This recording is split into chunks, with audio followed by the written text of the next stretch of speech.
Hello and welcome to another episode of Age of Mythology Retold Triggers. Today I'm going to be following on from my unit commands video with a video about armies because they follow in quite a similar vein. You may have noticed on triggers you've got all your lovely unit commands that we went through in the last video at the bottom, but towards the top under A we've got quite a lot of army commands with very similar syntax and very similar sorts of things. So if we do one, we need to select an army. Question is, what is an army? Very simply put, an army is a group of units.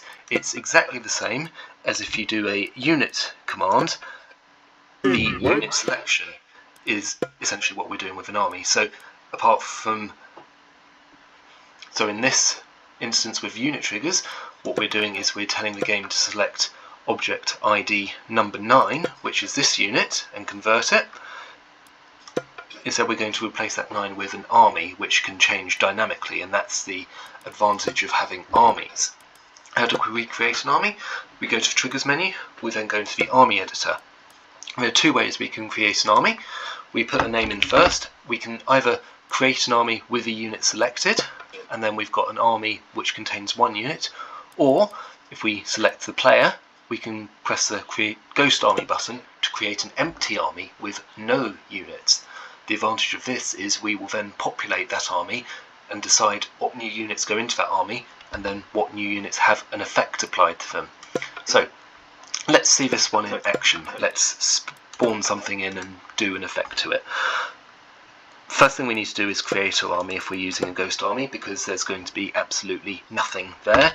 Let's just start off by spawning in an automaton, for example. Go and spawn it in straight in front. We're going to have one of them. Going to keep the heading as 0. You'll see we have the skip birth animation as before. We also have the clear existing units, which is new to armies and not found in unit commands. From there we can have any of our army commands we want. So we can select our ghost army, we can make it bronze by a factor of 100. So this will spawn a bronze automaton. Let's have a look at it in action. There we go, so you see we've got an automaton which is bronze and walking around nicely under our control.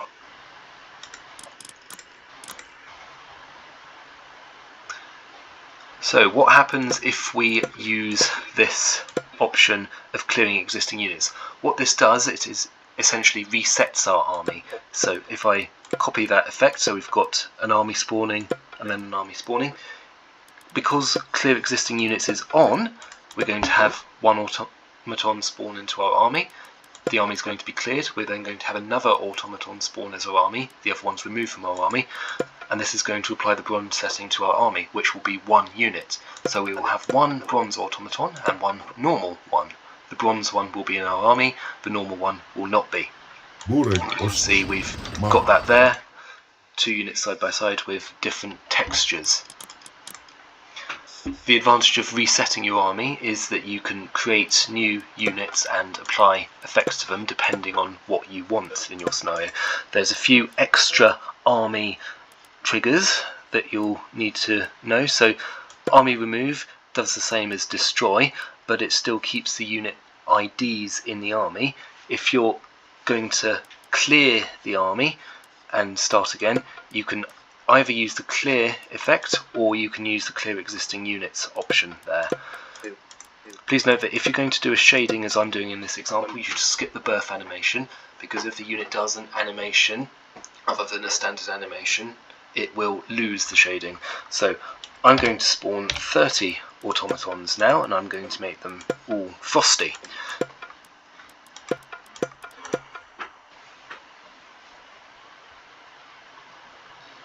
So there we go. So we've got 30 automatons with the frost effect on them, and that's our army. We can do effects on those units as long as they are in our army and as long as our army is not cleared. One other thing we can do with this is we can use it to create spawning effects. So what we can do is, let's put a timer 1 second loop on. We're going to again create an army. Let's go for a burning one this time, factor of 500, so it's going to appear very dark.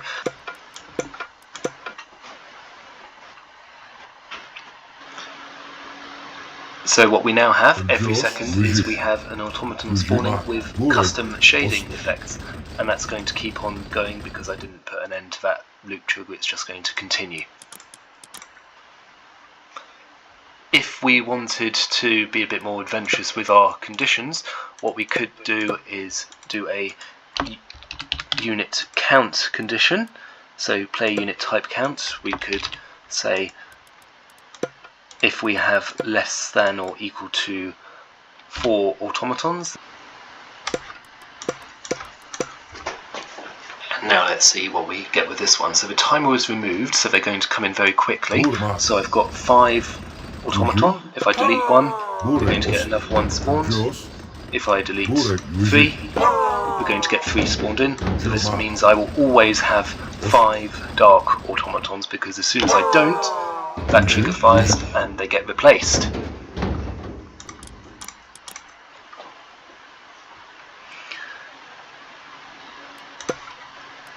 Again, with armies, we've got army related to conditions, so we could have our army units being close to the Eve. We could again apply a different effect to our army, so we could change it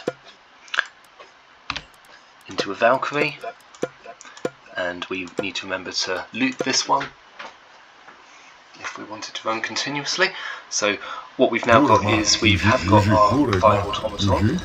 What happens if I move one of them close to Eve? So that's going to change to a Valkyrie, we're going to get an automaton back. If I do it with this one and this one, nothing's actually going to happen. The reason for this one is because we cleared the army when I created it, so the game only thinks that this unit is in the army, i.e. the most recent one, so only the most recent one will have this effect applied to it. If I do the same setup but change the army clearing so it's not present, then you'll be able to see the difference and the utility here. So if we clear existing units off,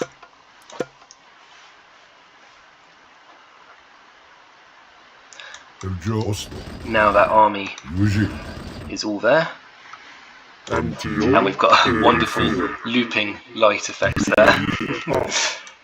Getting spawned in hundreds of Valkyries because we've all been within the distance of the unit, as you can see there. So because they're all in the army and they remain in the army, as soon as we move just one unit close, that condition is fulfilled and everything's changed. So it's not going to be the whole army that gets close, it's going to be just one unit in that army, and that's going to be the use of the spawning or clearing triggers. It's quite a nice light show we get there.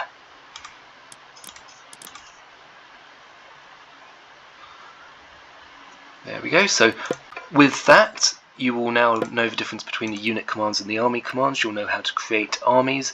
You can do pretty much anything with them that you can do with the normal units. It can also help apply effects to units that have not yet been created. So hope you've enjoyed that one, and as always I will look forward to seeing you again in our next video.